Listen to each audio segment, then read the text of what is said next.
एक चैप्टर इसमें पूरा ऐतिहासिक पृष्ठभूमि के उपन्यासों के बारे में सर ने लिखा है। मैं आपसे ये जानना चाहूँगा कि ये जो ऐतिहासिक उपन्यास जब लिखे गए हैं, अब मुझे नहीं पता कि अभी लिखे जा रहे हैं कि नहीं, लेकिन पूरे साहित्य के सृजन में एक आम पाठक की दृष्टि से मेरे जैसे साहित्यिक उस विधा में ऐतिहासिक पृष्ठभूमि का क्या एक कंट्रीब्यूशन आप देखते हैं जानकारी के लिए?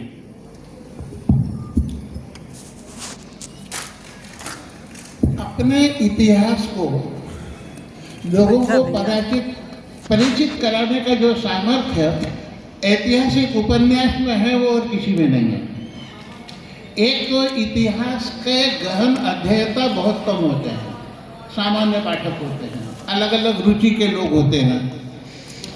और अगर इतिहास को जानना है कोई और मन पर असर करता है तो वो ऐतिहासिक उपन्यास ही करता है। एक हम सब लोग सोमनाथ के बारे में जानते हैं जी। सोमनाथ का मंदिर कब बना, उसका क्या महत्व है, उसके खुदाई में कब मिला, कितनी बार बना, ये किसी को नहीं पता होगा। लेकिन आचार्य चतुर्सेन के कारण और कन्हैयालाल माणिकलाल मुंशी के कारण लोग सोमनाथ को जानते हैं। भारत का जितने लोग सोमनाथ को जानते हैं उनके 90% लोग इसके कारण जानते हैं जी। और भूमिका आपने कही तो एक उदाहरण इसमें भी है। एक पूना में पेशवाओं की जो रहने का स्थान था उसका नाम था शनिवार वाड़ा। अंग्रेजों ने तो तमाम प्रकार के किए, केवल उन्होंने उन्हीं से सत्ता ली थी तो पूरा वहाँ उन्होंने एकदम प्लेन कर दिया, नींव भरी है केवल और बाउंड्री खड़ी है, देखने के लिए कुछ नहीं है। लेकिन फिर भी मराठा इतिहास से जरा सा भी जो प्रेम करता है वो वहाँ देखने जाता है। तो 20 साल पहले मैं जाता था तो 25, 30, 40 लोग वहाँ होते थे। आज से 12-13 साल पहले मैं वहाँ गया तो 2,500-3 हज़ार पर्यटक थे वहाँ। तो मैंने एक गाइड से पूछा कि ये आज कोई किसी पेशवा की तिथि वगैरह है क्या? तो बोले नहीं, शिवाजी रणजीत देसाई का उपन्यास आया है स्वामी माधवराव पेशवा पे, उसके बाद से पर्यटक बढ़ गए। तो इतिहास की तरफ आकर्षित करने की ऐतिहासिक उपन्यास की क्या ताकत है वो मैंने उदाहरण आपके सामने दिया। इतिहास और साहित्य का वृंदावन लाल वर्मा ने भी मृगनयनी, गढ़कुंडार ऐसे बड़े प्रसिद्ध ऐतिहासिक पृष्ठभूमि के पुस्तकें लिखी। एक दूसरा मेरा जो चैप्टर पे जो खासतौर से ध्यान गया वो आतंक और साहित्यिक आतंक, ऐसा एक शीर्षक का एक चैप्टर है ये। और मैंने इसको पढ़ने के बाद जितना मैं जानता हूँ आपको मैंने दोबारा स्मरण किया कि ये वही पराडकर साहब हैं जिन्हें मैं जानता हूँ, जो आतंक और साहित्यिक आतंक के बारे में लिख रहे हैं। तो इसमें कुछ 4 लाइन है वो मैं पढ़ के सुनाना चाहूँगा। जिन्होंने नहीं पढ़ी है ये किताब वो इसको जरूर पढ़ने के लिए प्रेरित होंगे कि ऐसा क्या लिखा है। आपने फरमाया है कि अनेक विध आतंकों में एक आतंक साहित्य जगत में व्यापक आतंक भी है। इसने साहित्य, साहित्यकार, प्रकाशक, साहित्यिक संस्थाओं को अपनी जकड़ में ले रखा है। क्या लिखना है, कैसे लिखना है, कौन लिखेगा, कौन छापेगा, क्या छापेगा, कौन साहित्यकार सम्मानित और पुरस्कृत होगा, सब कुछ चंद विशिष्ट विचारधारा और विशिष्ट हाथों में कैद है। खेल का ढोंग होता है, नियम उनके, मैदान उनका, निर्णायक उनके, निर्णय उनके। अर्थात साहित्यिक जगत में उनकी मर्जी के बिना परिंदा भी पर नहीं मार सकता। ये क्या कह रहे हैं आप? सही बात है ये। देश की स्वतंत्रता के बाद आप साहित्यकार हैं, अधिकतर लोग इनमें पढ़ने वाले भी होंगे जी जी। तो देश की स्वतंत्रता के पहले साहित्य का और साहित्यकारों का स्वर क्या था? उसमें राष्ट्रीयता, देशभक्ति, प्रेमचंद को ले ले, किसी को भी ले ले अपन। अगर रविन्द्रनाथ टैगोर को या शरदचंद्र को लेंगे तो उनमें ये विषय नहीं होंगे देश की आज़ादी है, लेकिन जीवन मूल्य थे उनके साहित्य के। लेकिन स्वतंत्रता के बाद जो एक नई धारा आई, उन्होंने अपने साहित्य को लोगों के ऊपर थोपने के लिए सारे नियम बदल दिए। जैसे पहले कोई भी कविता नहीं कर सकता था, उसके लिए उसको छंद का होना चाहिए, शब्द का भंडार होना चाहिए। अब क्या हो गया है कि ऐसे ऐसे लिखो तो पद्य, ऐसे ऐसे लिखो तो गद्य। अगर आपको इंटर मारना कंप्यूटर में आता है तो कविता हो गई, नहीं लिखना आता है तो आपका पद्य हो गया। कविता में उसमें कोई अंतर ही नहीं बचा है। फिर जैसा कहा मैंने कि किसको सम्मानित होना है, आज भी हम लोगों को मैथिली शरण गुप्त इन सबकी कविता याद होंगी, लेकिन जिनको पद्म भूषण मिला है, पद्मश्री मिली है, उनको उनमें नहीं किसी आता। की एक भी कविता खड़े होकर के कोई यह सुना नहीं सकता जिसको पूरी याद होगी। जी, तो ये जो थोपा गया है साहित्य, बहुत सुंदर। यही प्रकाशकों का भी है। एक उदाहरण केवल मैं दूंगा आपको। अपने साहित्य परिषद से आते रहे भोपाल के ये रामेश्वर मिश्र पंकज जी, उन्होंने लिखा, अब वो एक शब्द मेरे को सही नहीं आया, लेकिन उनके शीर्षक में था पुस्तक की कि हिंदू प्रतिकार। तो वाणी प्रकाशन ने वो पुस्तक वापस कर दी। उन्होंने कहा आप इसका अंदर का कंटेंट पूरा का पूरा ये रखिए, शीर्षक बदल दीजिए पुस्तक का, हिंदू प्रतिकार की जगह भारतीय प्रतिकार कर दीजिए। उन्होंने कहा आप अंदर का पूरा बदल दो, लेकिन शीर्षक यही रहेगा। तो ये जो है, ये जो प्रकाशक का वो था कि भाई हिंदू नाम से ही उनको जो दिक्कत थी। तो हर एक चीज में ये कि सम्मान किसको मिले किसको नहीं मिले, इस सब में जो एक विशिष्ट विचारधारा ने किया, और जो उनकी लाइन पे नहीं चले वो सांप्रदायिक और ये करके उनको अस्पृश्यता हम केवल जाति की मानते हैं, लेकिन साहित्य में बहुत ज़्यादा है। और एक आपके भोपाल के युवा सज्जन है अशोक वाजपेयी, उन्होंने एक स्टेटमेंट दिया था कि अज्ञात कुलशील गोत्र के लोग साहित्य में आ गए। जो जाति और इस सब का विरोध करने वाले हैं वो लिख रहा है कि अज्ञात कुल में जब तुम कुल नहीं मानते, गोत्र नहीं मानते, शील नहीं मानते, तो साहित्य में क्यों कह रहे हो अपने मतलब के लिए।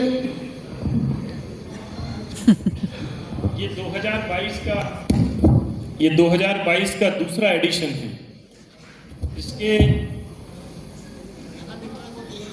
इसको यहीं स्टॉल से खरीद लेना दोनों बुक। आज का साहित्यकार शीर्षक से जो एक चैप्टर है इसमें, उसमें आप कह रहे हैं कि साहित्यकार अपने मान सम्मान को छोड़कर पुरस्कार और शासकीय सम्मान का याचक हो गया। सरकारी शिक्षा संस्कृति विभागों पर विचारधारा विशेष का प्रभुत्व होने के कारण ये सम्मान और पुरस्कार इन साहित्यिक मठाधीशों की कृपा पर निर्भर हैं। परिणाम स्वरूप पुरस्कार और सम्मान प्राप्ति की एकमात्र योग्यता लांगुल चालन की क्षमता रह गई है। ऐसे साहित्यकारों की रचना धर्मिता साहित्य के स्थान पर सत्ता प्रतिष्ठान अथवा दल विशेष के विचारों को प्रचारित करने के लिए समर्पित रही है।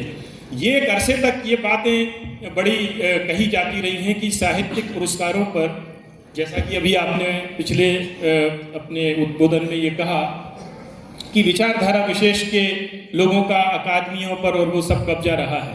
मेरा सवाल ये है कि ये 2022 का दूसरा संस्करण मेरे पास है, कैसे भी तो ये 2022 में जब ये आप लिख रहे थे तो तब भी ऐसा था क्या, या 2023 में जो इसका तीसरा एडिशन आया है तो उसमें इसको संशोधित किया गया है?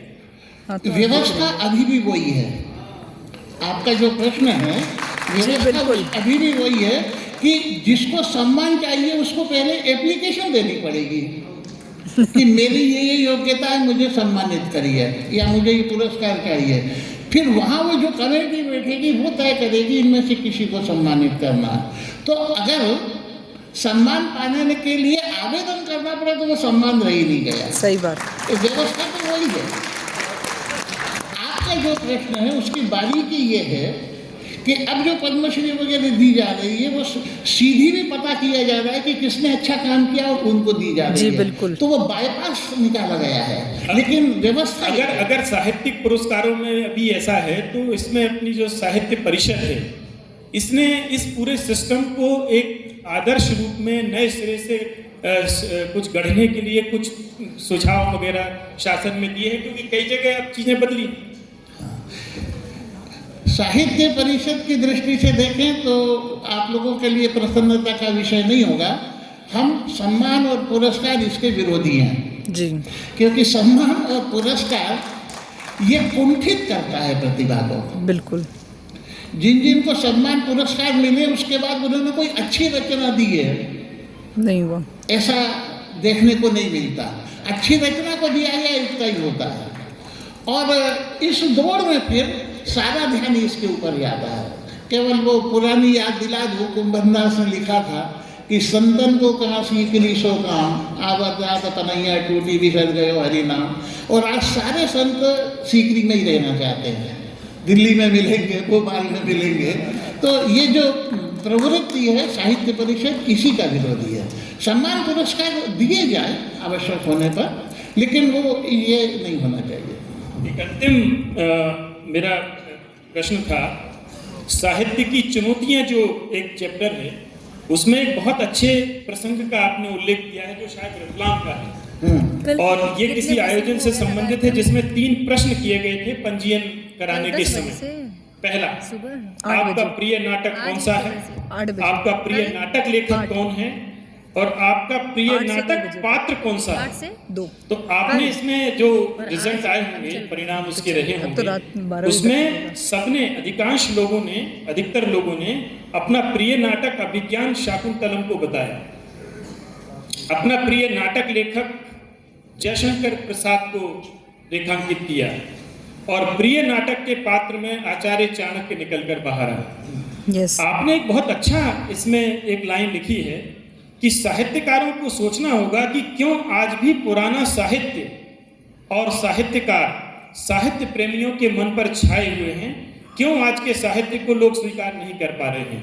तो ये जो हमारे ऐतिहासिक पृष्ठभूमि के पात्र हैं या लेखक हैं या जो नाटक हैं, अगर वो ज़्यादा पसंद किए जा रहे हैं, तो जो नया लिखा जा रहा है और इतनी बड़ी तादाद में लिखा जा रहा है और इतने बड़े बड़े पुरस्कार उनको लगातार मिल रहे हैं, तो उसमें क्या गैप या कमी आप देखते हैं जिसकी वजह से आपने ये उल्लेख किया।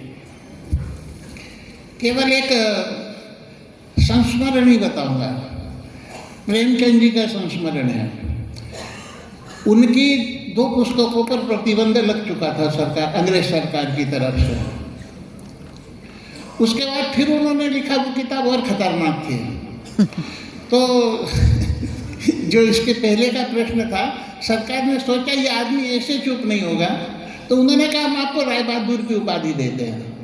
तो राय बहादुर की उपाधि आज के पद्म भूषण और भारत रत्न के बराबर की थी। उसमें जमीन मिलती थी, पैसा मिलता था, सारी सुविधाएं, और प्रत्येक उत्सव में उसको प्रमुखता से बुलाया जाता था। तो उन्होंने कहा हम आपको राय बहादुर की उपाधि देंगे। तो इन्होंने कहा मैं बताऊंगा, और घर आ गए। उनकी पत्नी शिवरानी देवी ने उनसे पूछा, उन्होंने पूछा कि सरकार राय बहादुर की उपाधि दे रही है, ले लें। अब पत्नी साहित्य की जानकार थी, तो उन्होंने कहा ले लो, क्या फर्क पड़ेगा। उन्होंने कहा ये फर्क पड़ेगा, अभी मैं लोगों के लिए लिखता हूँ, फिर मुझे सरकार के लिए लिखना पड़ेगा। साहित्यकारों का जो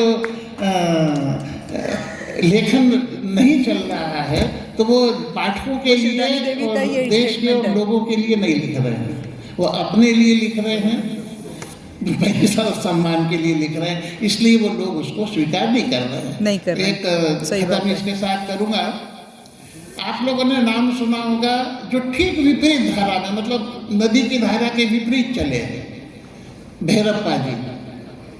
कन्नड़ में ही 40 संस्करण निकले एक उपन्यास के। उसको पाठक कहाँ से मिल गया। लेकिन हालत ये थी कि गिरीश कर्नाड ने उनका एक उपन्यास था वंश, उसको में काम किया था, और फिर जब उनका आवरण आया तब गिरीश कर्नाड ने कहा कि मैंने उनकी वंश फिल्म में काम किया था, उसके मुझे आज अफसोस है। मतलब जो आतंक साहित्य की बात थी वो ये स्थिति थी कि गिरीश कर्नाड जिसको सबसे अच्छा हीरो माना गया था, उसकी दुर्गति थी। और नसरुद्दीन शाह का सुना ही, उन्होंने कहा मैंने बंगला बनाया है, तो उसके हैंडल मैंने मेडिल और उसके बनाए हुए हैं, मेडिल और वो उसमें लगाए हुए हैं हैंडल पर। तो अगर सम्मान और पुरस्कार की ये स्थिति है, तो वो साहित्य परिषद वालों को ना मिले, ज़्यादा अच्छा है। जी बिल्कुल। सर, इससे पहले कि डॉक्टर नुसरत मेहंदी जी आपसे बात करेंगी, मेरा भी एक सवाल आपसे था कि आप कहते हैं कि साहित्यकार और सन्यासी के लिए भ्रमण आवश्यक है, और आपका संपूर्ण जीवन तभी तो राहुल प्रचारक का संकीर्तन बन रहा पाए, है, अज्ञा बन सन्यासी पाए। का रहा है, और कहते हैं कि जहाँ न पहुँचे रवि वहाँ न पहुँचे कवि, और जहाँ न पहुँचे कवि वहाँ पहुँचे अनुभवी।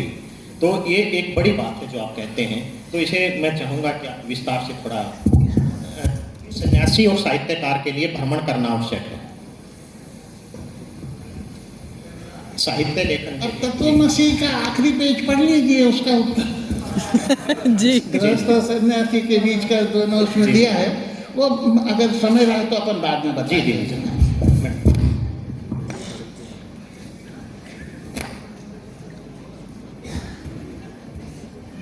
सबको नमस्कार, आदरणीय काका जी को नमस्कार। अहम ब्रह्मास्मि तत्वमसि सर्वम खल्विदं ब्रह्म, ब्रह्मसूत्र। आपने तत्वमसि चुना, मैं हूँ के दौर में तत्वमसि का विचार कैसे आया? कृपया इस पर रोशनी डालें। जब मैं हूँ का दौर है हर तरफ, तो तत्वमसि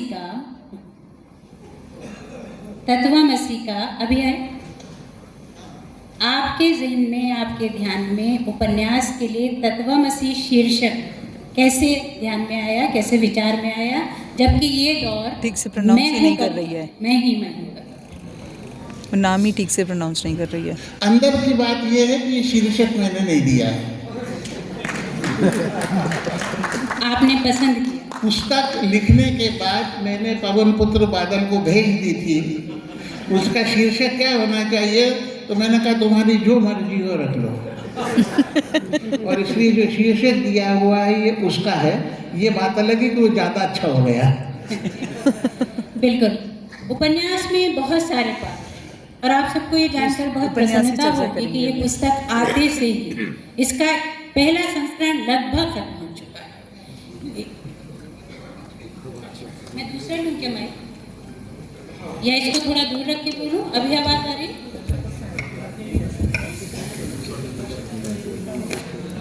बिल्कुल है। उसका क्या है, अलग है कथानक, बिल्कुल अलग है, उस तत्वमसि का कथानक है। आपका कहना ठीक है। जब ये तय हो गया और प्रभात प्रकाशन के यहाँ उसका कवर बन के मेरे पास आया, तो मैंने कहा यार तुमने ये नाम रख दिया है, वैसे आपत्ति नहीं है मेरे को, लेकिन ध्रुव भाई भट्ट का एक उपन्यास है तत्वमसि, बहुत अच्छा है। वो नर्मदा परिक्रमा और उस समय के लेकर वनवासी सबके ऊपर है। तो मैंने कहा एक जैसे हो जाएंगे, लेकिन दोनों ही नहीं माने, इसलिए वो क्या इसमें तत्वमसि इसलिए बहुत सार्थक है, बहुत औचित्यपूर्ण है कि जैसा कि शुरुआत से ही आपने तत्वमसि की ही थीम रखी है।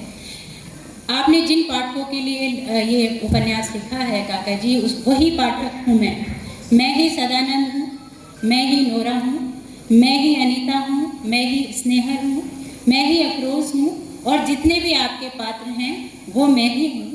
इसीलिए मैं आज साहस कर रही हूँ वो सारे प्रश्न पूछने का जो इस उपन्यास में इन पात्रों ने आपसे पूछे हैं।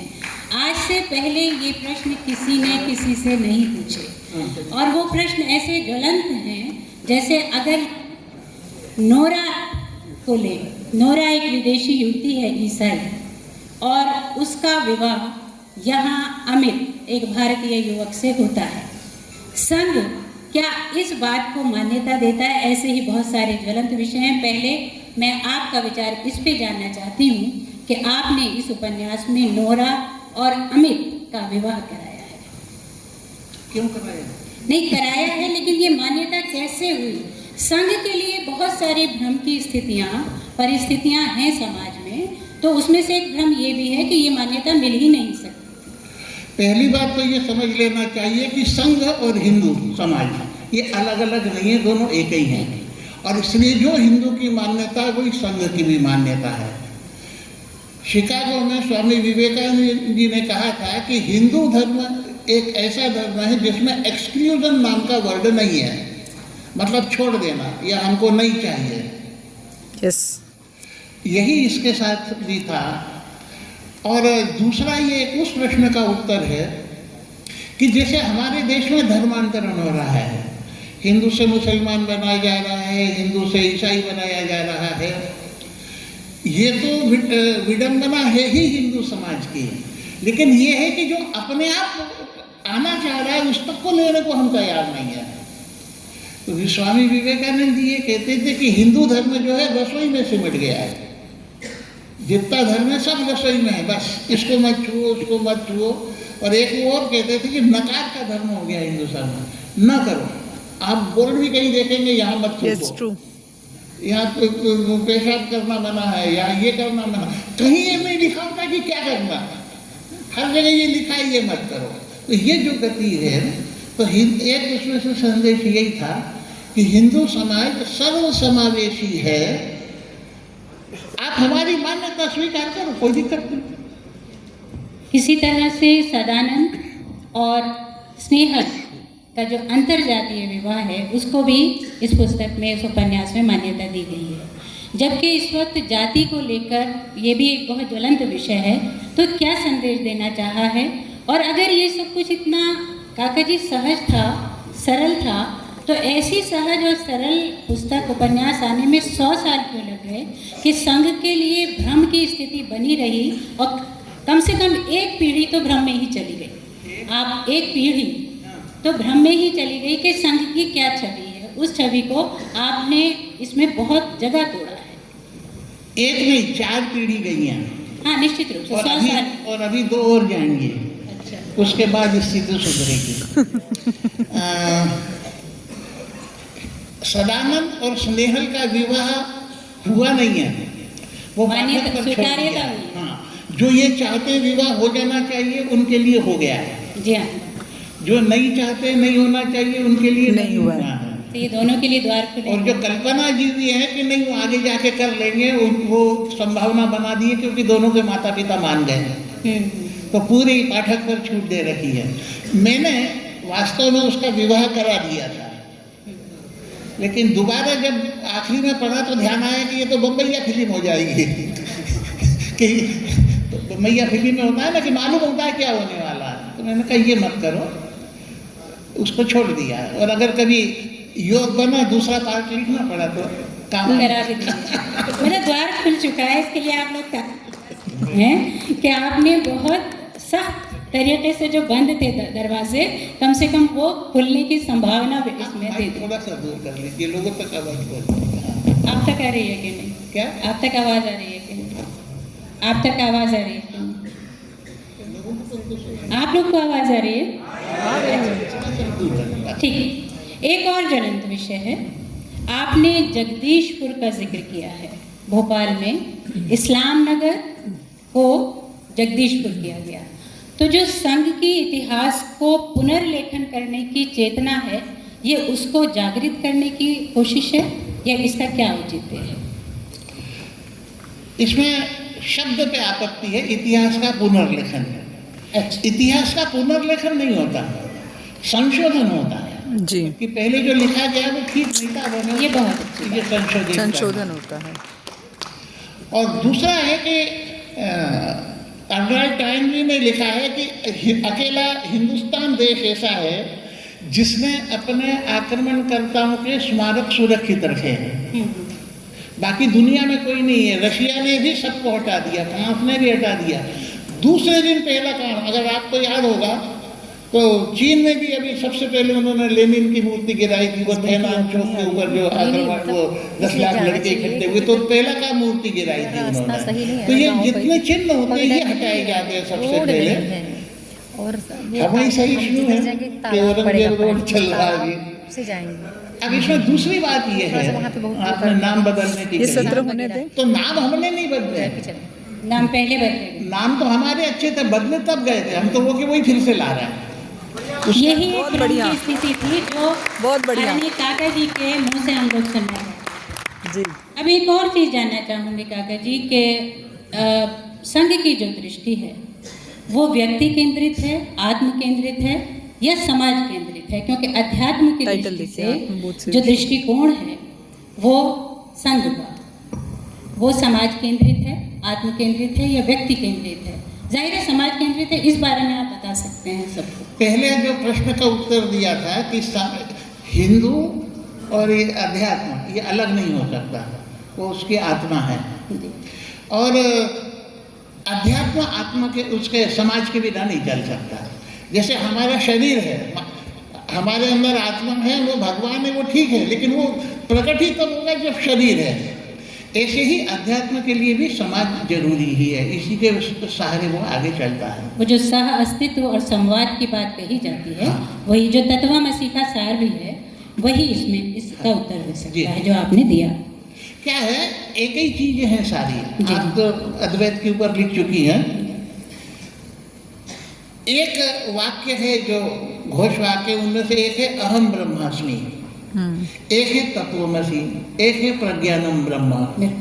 तीनों अलग अलग दिखाई देते हैं। अहम ब्रह्मास्मि मतलब मैं ही भगवान हूँ, तत्वमसि मतलब तुम भगवान हो और जो तुम हो वो मैं हूँ, और प्रज्ञानम मतलब ज्ञान ही भगवान है। तीनों अलग अलग दिखाई देते हैं, लेकिन अंत में जाकर के एक ही है। जी, मानने भर की बात है जी, तत्व एक ही है, क्योंकि सब एक ही है। भाई पहला बात तो ये कि भगवान ब्रह्म है।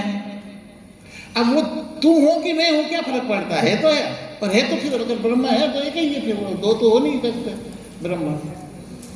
एक आमतौर से जो प्रश्न होता है, जिज्ञासा होती है।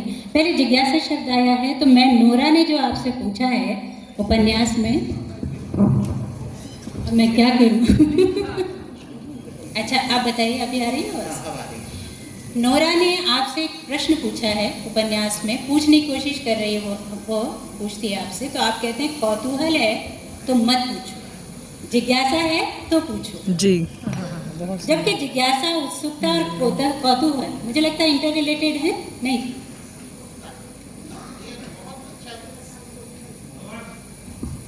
ये बहुत अच्छा प्रश्न है। नोरा ने पूछा ना हो, आपने पूछ लिया, ये अच्छा किया।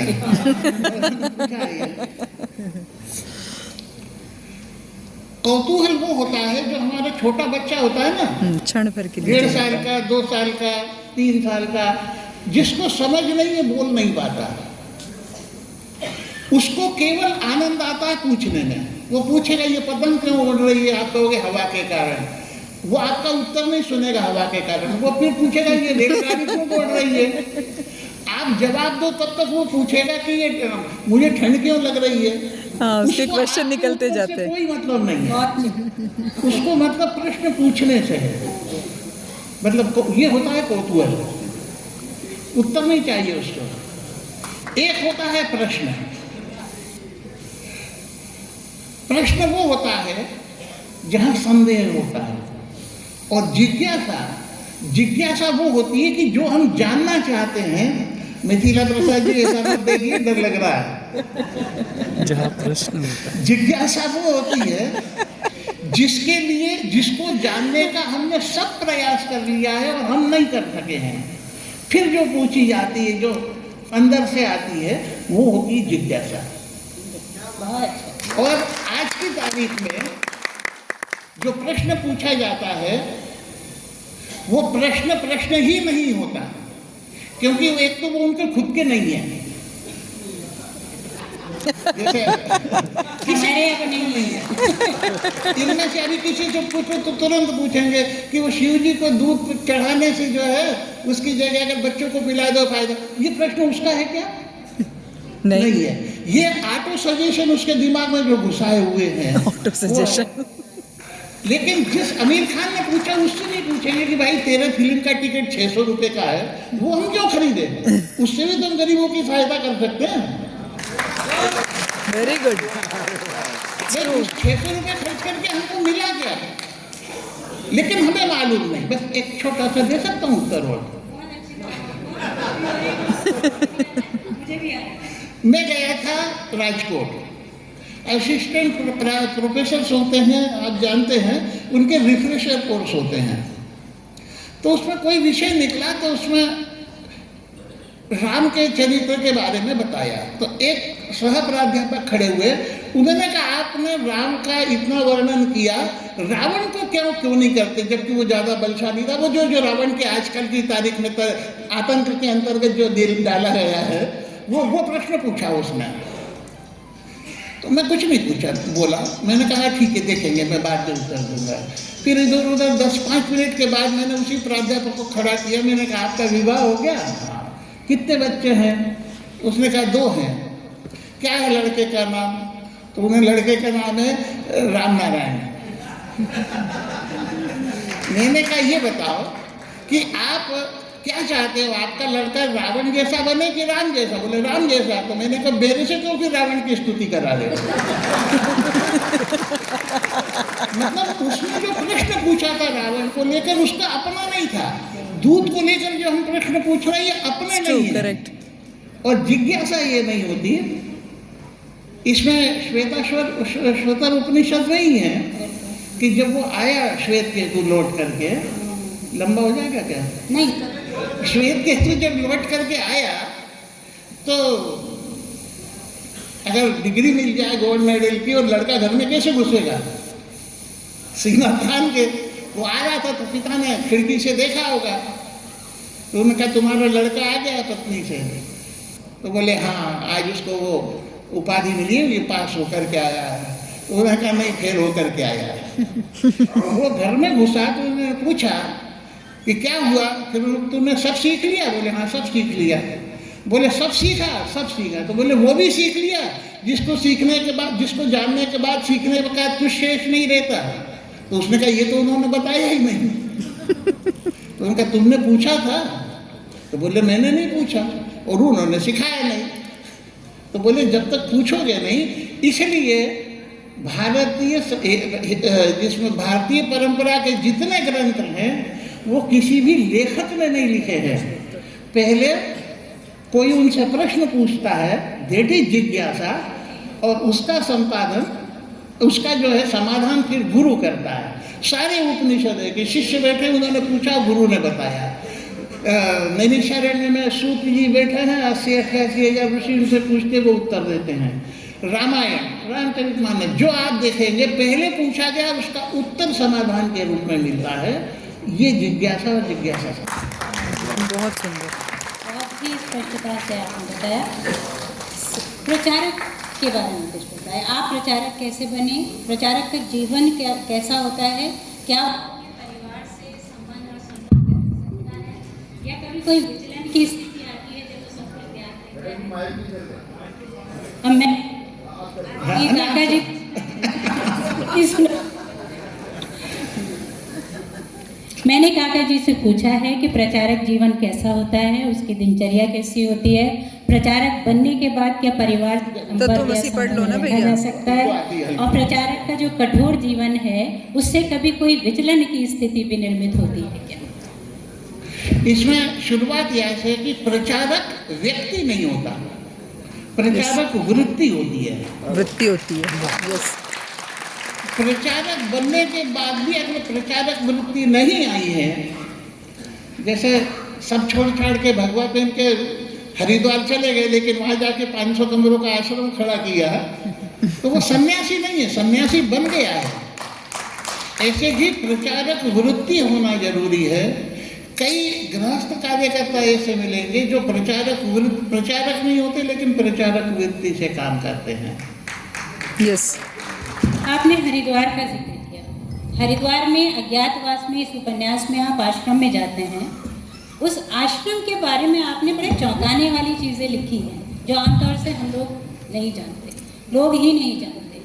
तो क्या ऐसे अनुभव वहाँ पे आपके रहे कि वो रहस्योद्घाटन आपने किए कि वहाँ आपने एक जगह ये भी लिखा कि टेम्पल गोइंग मैं नहीं हूँ, आप नहीं गए, टेम्पल नहीं गए, बल्कि संत से वार्ता करते रहे। इस संबंध में कुछ बताएं। अब उसको क्या कोई लोगों को बतलाते हैं? तो ये तो सब पढ़ेंगे ना।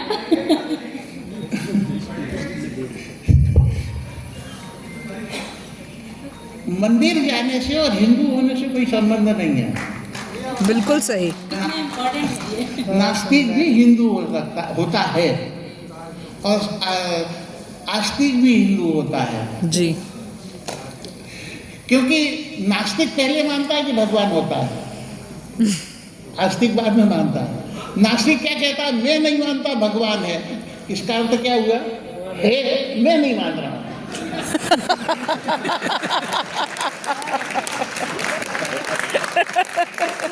अरे भाई तू मत मान, मैं कह दूं कि लाइट नहीं है, नहीं होने से क्या होगा, ये तो सही। और शंका होती है आस्तिक के मन में, जहां उसके मन की बात नहीं हुई, जहां उसको थोड़ा सा कष्ट हुआ, तो उसको शंका अपने पे नहीं होती, भगवान पे होती है। फिर वो जो है हनुमान जी के मंदिर की जगह शिव जी के मंदिर में जाते हैं। तो डगमगाता आस्तिक है ना।